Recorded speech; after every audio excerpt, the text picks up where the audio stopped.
మారుతురావు భార్యని నేను రావద్దు అని చెప్పని చాలా ప్రయత్నం చేసింది. నేను రావద్దు అని చెప్పని చాలా ప్రయత్నం చేసి కోర్టు నీకు బెయిల్ రావద్దు నాకు బెయిల్ రావద్దు అని చెప్పని ఆమె చాలా ప్రయత్నం చేసింది.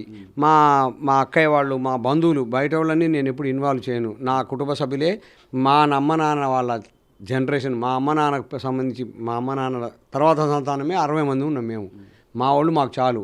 మా అమ్మమ్మకు సంబంధించి మా అమ్మ తరపున మా అమ్మ ఎందుకు ఇప్పుడు అమృత బాగానే ఉంది, అమృత తల్లితో కలిసి ఉంటుంది, వారంతా వారి జీవితం వారంతా బాగానే ఉన్నా కానీ ఎందుకు శ్రవణ్పైయే ఈ కక్ష కట్టడానికి కారణం ఏంటి? నేను అమృత వాళ్ళ అమ్మ దగ్గరికి వెళ్ళి అమృత రోడ్డున పడింది, అన్యాయం అయిపోతుంది, మనం కనిపించిన అమ్మాయి తీసుకొచ్చుకో, నువ్వు ఏదో రకంగా తీసుకొచ్చుకొని బాలస్వామి దగ్గరికి వెళ్ళి నచ్చజెప్పి తీసుకొచ్చుకొని ఆ అమ్మాయికి పెళ్లి చేసి దారిలో పెట్టు అని చెప్పని నా మిత్రులతో కలిసి చాలా సందర్భాలలో మారుతురావు భార్యకి మారుతురావు భార్య అని ఎందుకు అంటున్నాను అంటే, నా వదిన నేను బయటికి రాకుండా ప్రయత్నం చేసింది. ఇక నేను అట్లా అనాలంటే కూడా నాకు మనసు అంగీకరించట్లేదు.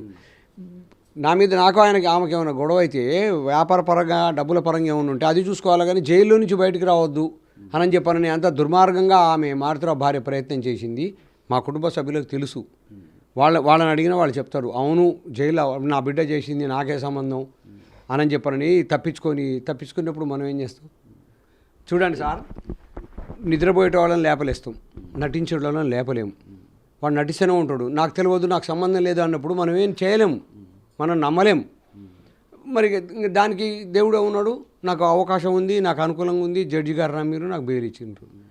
భగవంతుడు నిర్ణయిస్తాడు ఎవరిది ఏంది, ఎవరిది తప్పు, ఎవరు ఒప్పు అనేది భగవంతుడు నిర్ణయిస్తాడు. కాలం జైల్లో